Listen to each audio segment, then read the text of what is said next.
We're living through an age of dietary fads like never before. But having tried the paleo diet and a high-protein gym regime, there's one very fashionable diet I've completely overlooked. Maybe it's the influence of the internet, environmental concerns, or worry about animal welfare. One thing is for sure, veganism is having its moment. You know, my generation, we were reared with the meat protein was the center of the meal, was the center of the plate.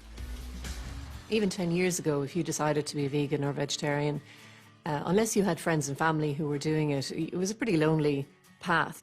Now, we're going to Instagram the avocado toast. What is a vegan? Vegan? Yeah. But I suppose a vegan is somebody that doesn't eat meat, but they're also against dairy, cheese. No animal products. Completely animal friendly, do you know what I mean? I don't want to eat animals that have been raised in, cruel conditions. What do vegans eat?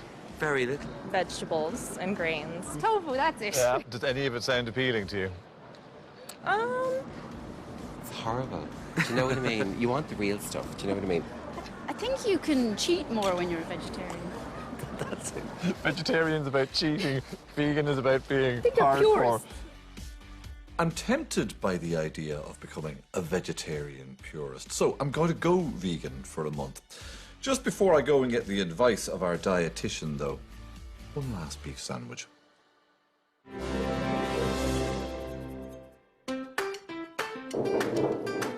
So, I suppose there is virtuous veganism and then there's not so virtuous veganism. So it's the same with any diet. You need to manage it to try and get it looking a little bit more colourful.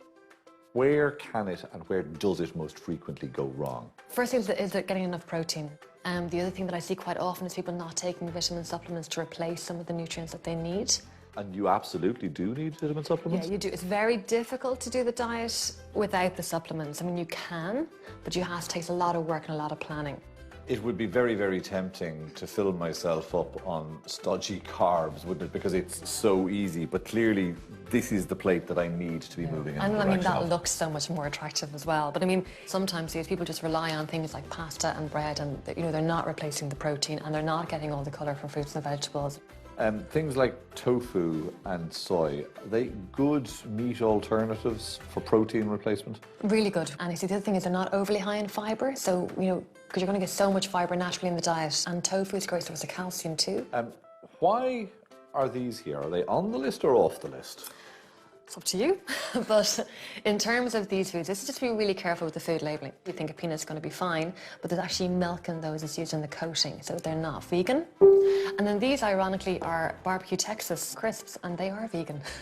Really? Yeah, so you need to look at the food label to ensure that. The thing is, if you're going to embark on this diet, where the health benefits come from is all the beans and pulses and fruits and vegetables that you're having in the diet. So this is not just about running away from meat and from animal produce, but about running towards something else. Yeah, I mean, you're taking one food group out, but you need to embrace plant foods.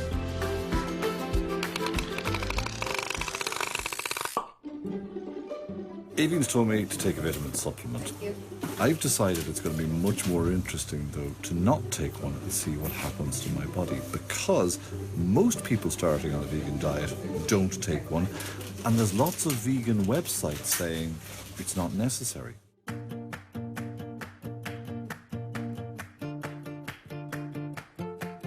Oh, I certainly do remember the beginning of the vegetarian craze and the beginning of the health food shops, actually. I remember I used to buy in a health food shop and they were always so cranky behind the counter. I always thought they needed a good steak. That was very irreverent of me. Most of the mainstream supermarkets now have a large vegan line. Those foods are pretty high in salt. Some of them have a lot of added sugar as well. You can be a vegan and eat potato crisps and pints of Guinness. You can have a really unhealthy vegan diet. It doesn't necessarily mean that you are being very healthy.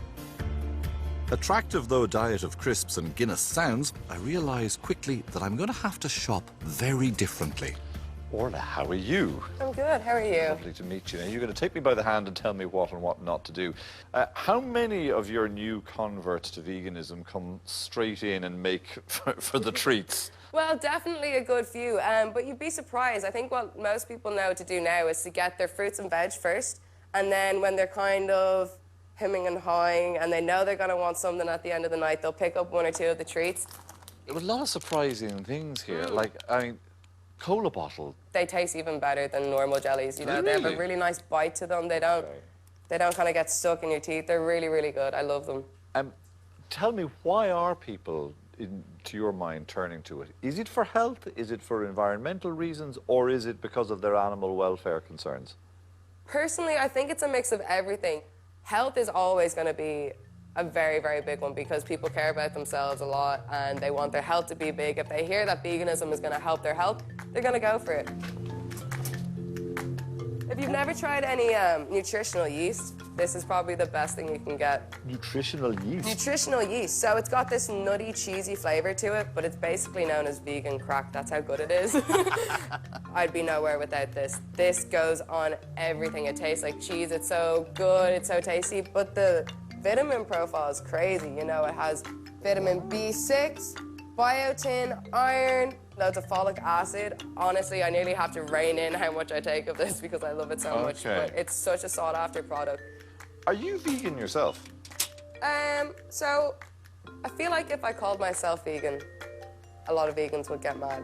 But I see myself as a vegan. But you're not But doctrinaire. I'm not 100% vegan. No, I'm not. Are you flexitarian? I'm flexitarian, but praying that one day when this becomes big enough, that it's either we're all gonna have organic and every chicken and every cow is gonna see the light of day, or we're just gonna be smart about it and go vegan and care about the environment and our bodies. Cashew nuts, lovely. Cashew nut butter, not so lovely. Almond milk.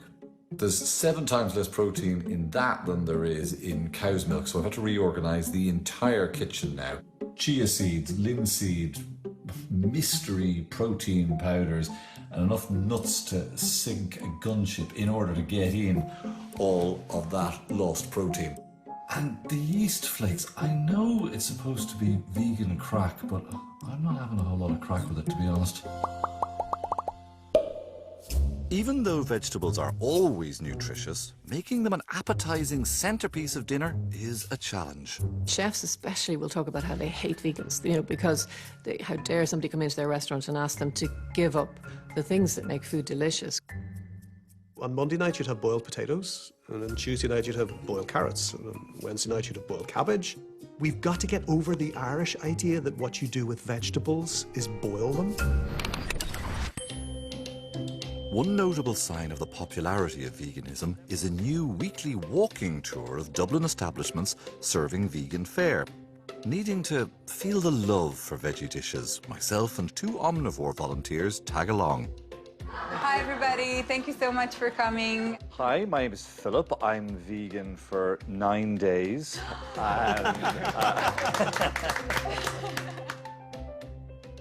Approaching this from an ethical point of view, are you trying to solve a problem that doesn't exist in this country? I think people don't understand that when you talk about chickens and eggs, that there are specially bred chickens for the egg industry and there's specially bred chickens for the meat industry. Yeah. That the actual male chicks that are born In the egg industry. within minutes of being born, they're grinded up Alive. and killed, grinded up alive and killed. And this is in every country. Why would you want to take a life when you actually have no need to take that life? Because it tastes damn good. Everybody here will agree. Everybody here, nobody here is going to contradict you. We didn't stop eating because it didn't taste good. Yeah. We stopped eating because we realized we don't need it to survive and we're killing others. By the time we get to Bow Lane for vegan booze, the opinions are starting to fly. If you had an infestation of mice in your kitchen, what would you do? We would not kill the mice. We would find a humane way to capture the mice and set them free. You would move the mice into my house to solve your problem, Yeah, okay? no, you're not. Because knowing, in the knowledge that I would kill them. But people who eat meat pay somebody else to kill an animal for their taste pleasures every single day. You know, the beginning of time, we were eating meat, and it's what we're biologically, I guess, set up to do. Well, we can digest. Let's not forget that the World Health Organization has come out recently and said that Processed meat is carcinogenic. Well, now, hang on a second. Increases your risk of exposure isn't automatically carcinogenic. There's way too much conversation going on here to be sustained, frankly, on that. Next to McGuinness's of Camden Street. It's your typical Dublin chipper with a twist. Have all sorts of options that you would get typically in a traditional Irish chipper. Battered sausage, which is fooled even the most ravenous meat eater. How is it? If you poured out of the pub at 2 o'clock in the morning, there's no way you would tell that from the real thing, would you? Last stop of the night is with the intriguingly titled Sova Vegan Butcher, who serves scallops, black pudding, and gourmet burgers.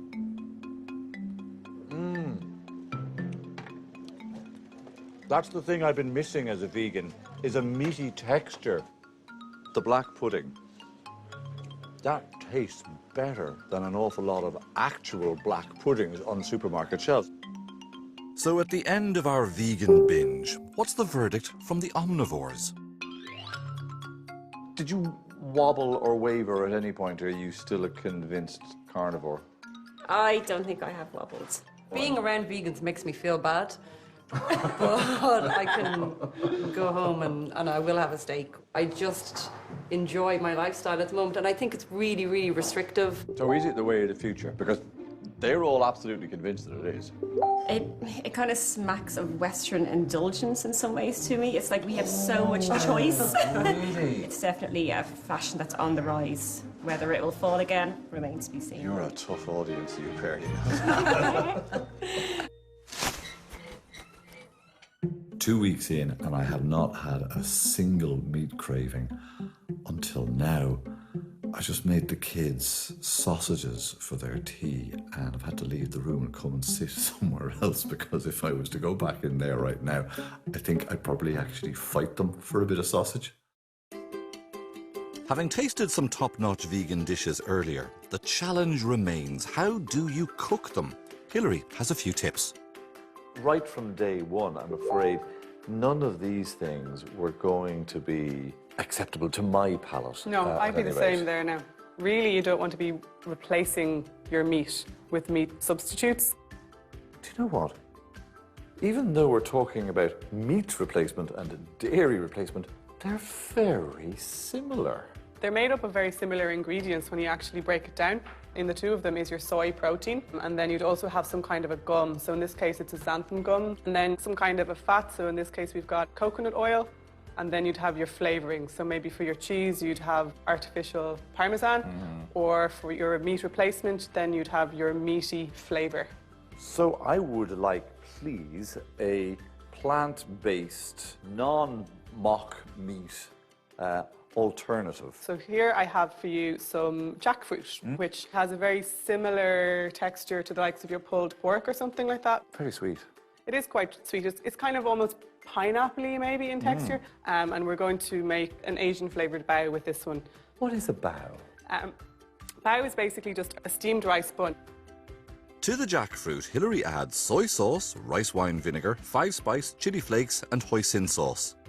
And then I'm going to grate in some ginger and some garlic. That looks nice. Greedy. Veganism has not been fun up until now. Oh, wow. You like it? I just gotta have more straight away.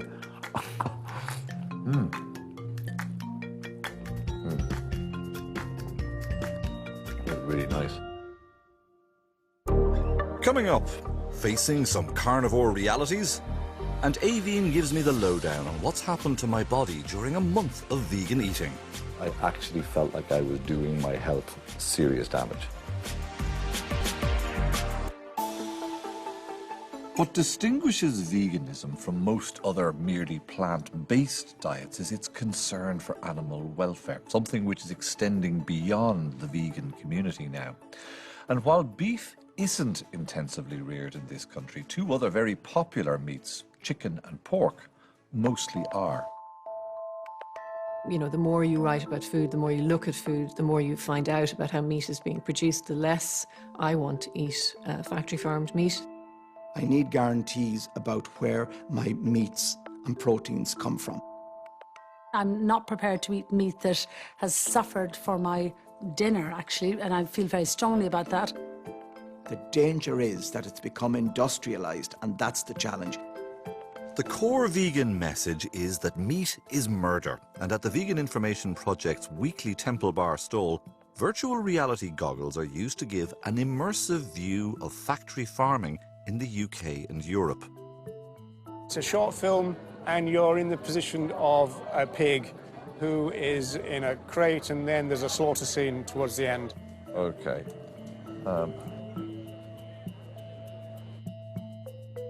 I'm in a very narrow pen looking at things from the sow's point of view. To either side of me, I can see rows and rows of sows either way. Yeah, there's no doubt about it. The conditions are pretty cramped. Your next and final stop is the slaughterhouse.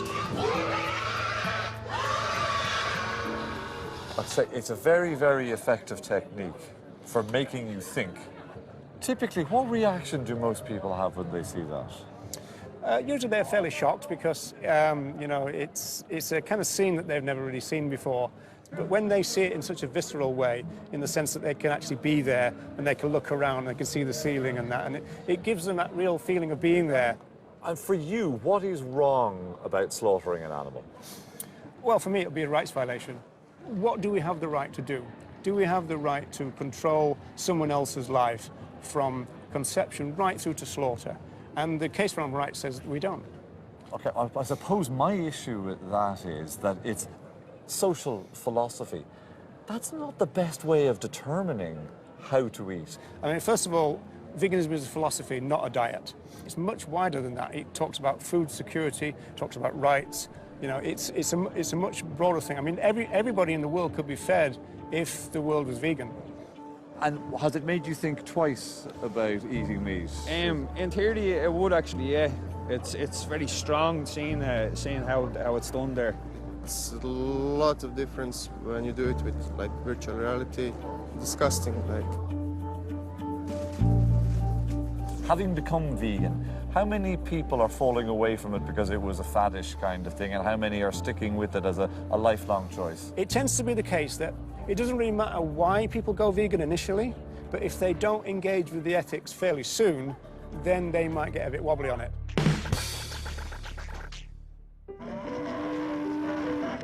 But were we meant to eat meat? People in this country have eaten meat for thousands and thousands and thousands of years. I feel it's part of our psyche. We have the rain, we have the grass, we have the beef, we have the lamb. Our ancestors were dairying and were making cheese and were farming for milk 5,500 years ago.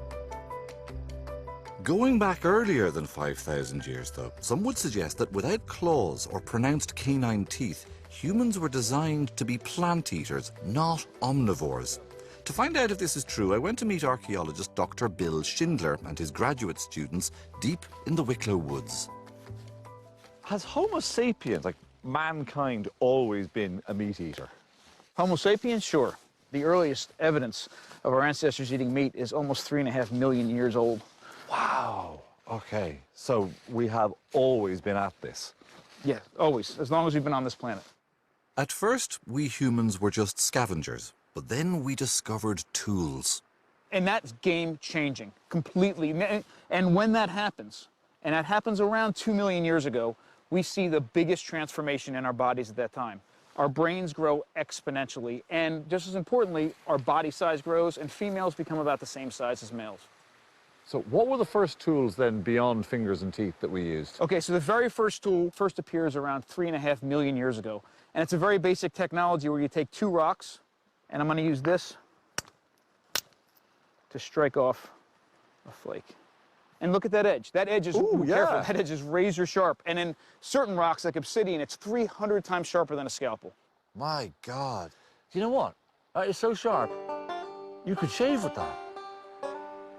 You could also do a pretty good job of gutting a duck with it. Oh my God, look, it totally works. I'm right the way through. That's a bit of a revelation. And there we are.